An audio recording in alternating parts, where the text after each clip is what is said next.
Olá! Com muito prazer, o Crefito 2 apresenta o workshop Selecta Qualifica, sobre introdução à terapia compressiva no tratamento das alterações venosas e linfáticas. Eu sou Anki Berman, sou fisioterapeuta, pesquisadora do INCA e eu sou responsável por conversar com vocês um pouquinho sobre esses temas. Para iniciar, nós vamos falar sobre a fisiologia do sistema linfático, os conceitos básicos. Nós sabemos que essa troca de líquidos entre o sangue que vem oxigenado do sistema arterial e para ele voltar para o sistema venoso, isso se dá na microcirculação. E essa microcirculação que o sistema linfático desempenha um papel extremamente importante. Então, na microcirculação, existe uma quantidade de líquido que é ultrafiltrado para o interstício, então ele vem pelo sistema arterial, ele é ultrafiltrado para o interstício, e a maior parte desse líquido que é ultrafiltrado, ele é reabsorvido pelo próprio sistema venoso. Uma determinada quantidade de líquido que não consegue ser reabsorvida pelo sistema venoso, essa sim vai ser absorvida pelo sistema linfático. Então, nessa microcirculação, uma das funções do sistema linfático é manter um equilíbrio entre essa troca de líquidos. Então, toda vez que por algum motivo a gente exerce um aumento dessa ultrafiltração, ou seja, sai uma quantidade maior de líquido nessa microcirculação para o interstício, cabe ao sistema linfático fazer essa absorção. E além de fazer essa absorção desse excesso de líquido, a parede do capilar linfático ela é muito mais permeável do que a parede do capilar sanguíneo, do capilar venoso. Então, tudo que tem alto peso molecular, como proteínas, vírus, bactérias, células neoplásicas, também acabam sendo absorvidas pelo sistema linfático, porque essas macromoléculas, as substâncias de maior peso molecular, não conseguem passar pela barreira do capilar venoso.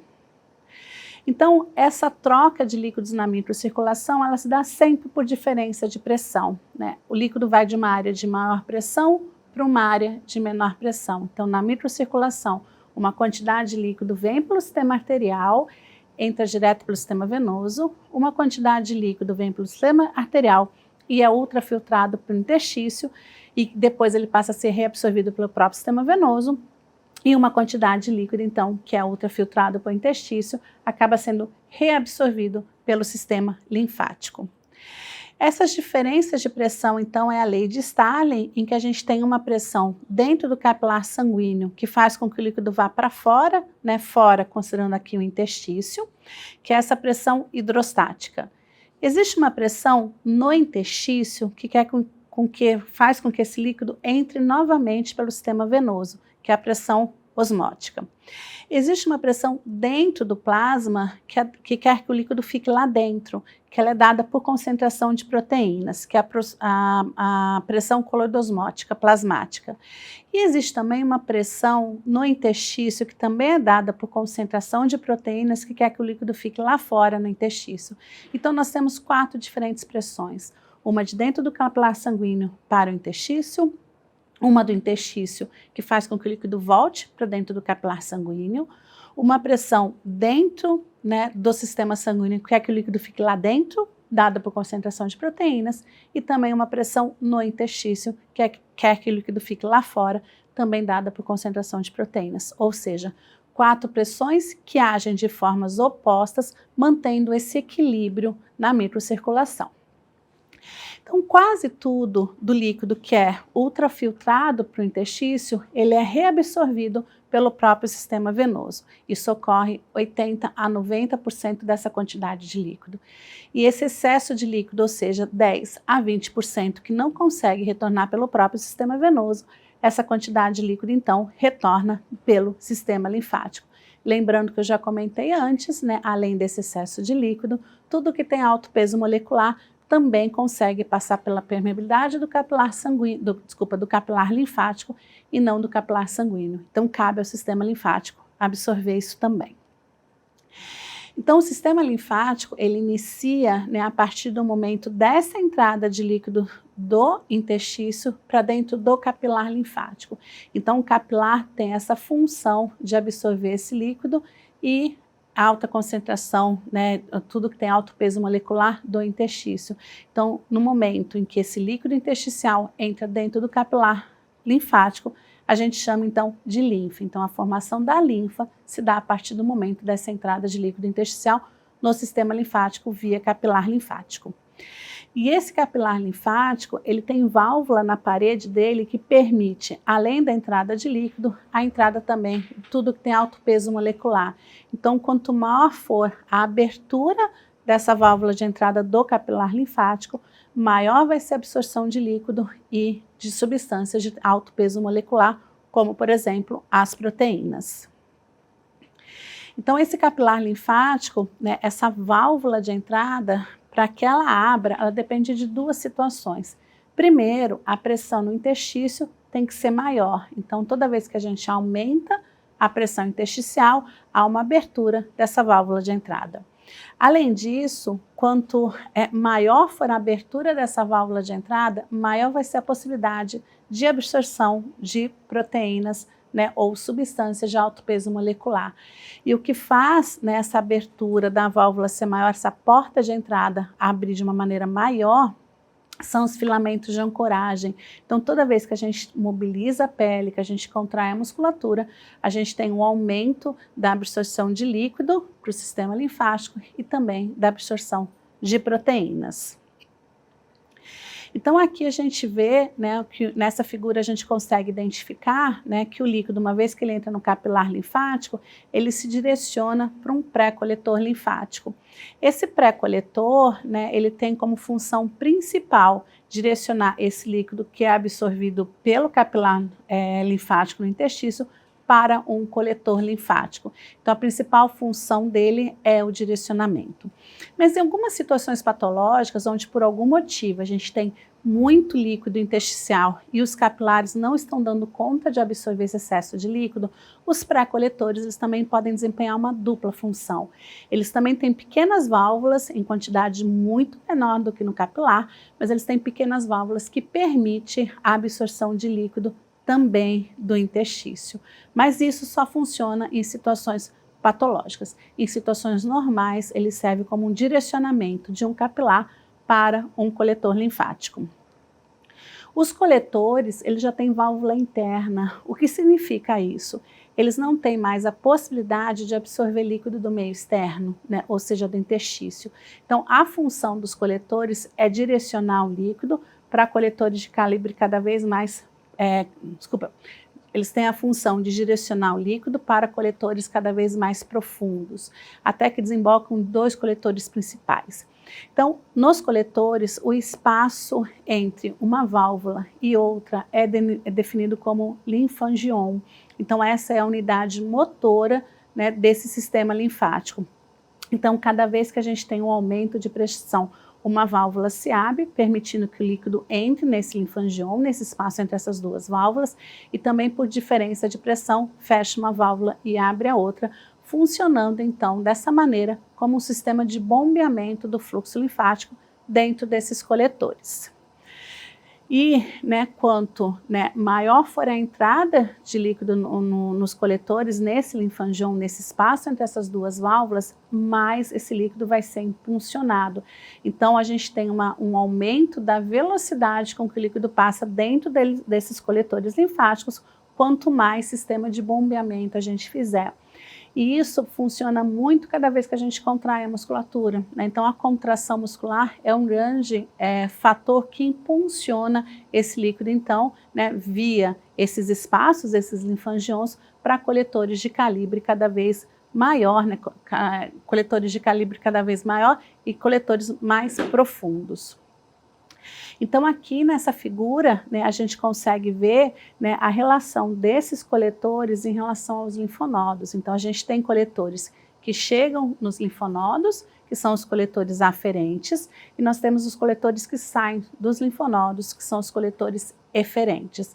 Então, se vocês perceberem nessa figura, a gente consegue ver que a gente tem uma quantidade muito maior de coletores que chegam no linfonodo do que sai do linfonodo.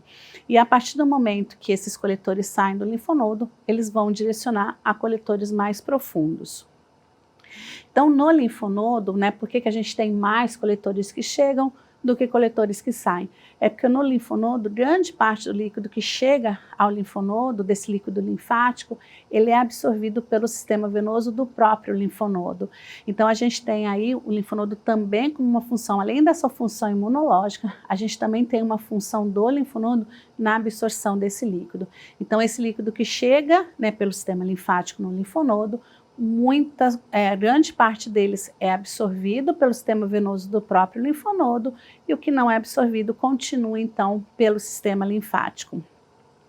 E a gente tem grandes grupos de linfonodos no nosso corpo inteiro, a gente pode ter maior ou menor número de linfonodos, mas os grandes grupos de linfonodos é na região cervical, os linfonodos axilares, os linfonodos lombares, os pélvicos, os inguinais, embora a gente possa ter pequenos grupos de linfonodos em outras regiões do corpo. E uma vez então que o líquido vem do capilar, ele vem para o pré-coletor, do coletor para os coletores linfáticos. Dos coletores, eles passam pelo linfonodo, o que não é absorvido dentro do próprio linfonodo continua pelo sistema linfático, pelos coletores linfáticos, até que esse líquido desemboca nos dois principais coletores. O ducto linfático direito, que recebe toda a linfa proveniente da hemiface direita, hemitórax direito e o membro superior direito. E nós temos o ducto torácico, que recebe toda a linfa proveniente do resto do corpo, ou seja, dos membros inferiores, do hemitórax esquerdo, do membro superior esquerdo e hemiface esquerda. E essa composição anatômica, ela não tem nenhuma repercussão clínica, né? Ou seja, a gente ter, né, uma situação, por exemplo, um linfedema numa região esquerda ou direita, isso não representa piora, né, ou nenhum sinal de gravidade. É apenas uma relação anatômica. Bom, então nesse slide a gente consegue ver, né, melhor essa organização do sistema linfático. Então a gente começa no capilar linfático, que absorve esse líquido do interstício. Uma vez que esse líquido entra no capilar, e o capilar é bem superficial, né, em relação à pele, ele entra então para os pré-coletores e para os coletores. E aí a gente tem coletores mais superficiais e coletores mais profundos. Esses coletores podem passar por um ou mais grupos de linfonodos, e uma vez que eles passam então por esses linfonodos, grande parte do líquido é absorvido pelo sistema venoso do próprio linfonodo. O que não consegue segue pelos coletores linfáticos até que desembocam nos dois coletores principais, e esses coletores então drenam toda essa linfa, todo esse líquido de volta para o sistema venoso. Então é dessa forma que o nosso sistema linfático está organizado, e ele começa então sempre, né, nessa microcirculação, a partir do momento que esse líquido intersticial entra dentro dos capilares linfáticos. Então a gente tem, né, como função do sistema linfático, se a gente pensa e que é o foco para a gente discutir edemas e linfedemas, a principal função do sistema linfático é absorver esse excesso de líquido intersticial. Então, toda vez que por algum motivo, seja um motivo patológico, ou seja uma atividade física intensa, ou seja uma exposição ao calor, mas toda vez que a gente gera um aumento de líquido intersticial, cabe ao sistema linfático, então, absorver esse excesso de líquido e fazer com que ele retorne para o sistema venoso. E também cabe ao sistema linfático, né, absorver tudo que tem alto peso molecular, né, justamente porque essas proteínas, essas macromoléculas, não conseguem passar pela permeabilidade do sistema sanguíneo, venoso, mas conseguem passar pela permeabilidade do sistema linfático. Então essa também é sua grande função. E pensando também na resposta imunológica, né, cabe ao sistema linfático, né, o controle de várias respostas imunológicas para garantir um ambiente mais saudável possível. E esse transporte da linfa, né, pelo sistema linfático, ele funciona graças a essa atividade motora dos vasos linfáticos, dos coletores linfáticos. Então, é o linfangion, que é esse espaço entre essas duas válvulas, que faz com que a gente tenha esse impulsionamento da linfa dentro dos coletores linfáticos. E cada vez que a gente contrai a musculatura, a gente tem um aumento muito maior desse fluxo linfático pelo sistema linfático. E esse líquido, então, passa pelos linfonodos.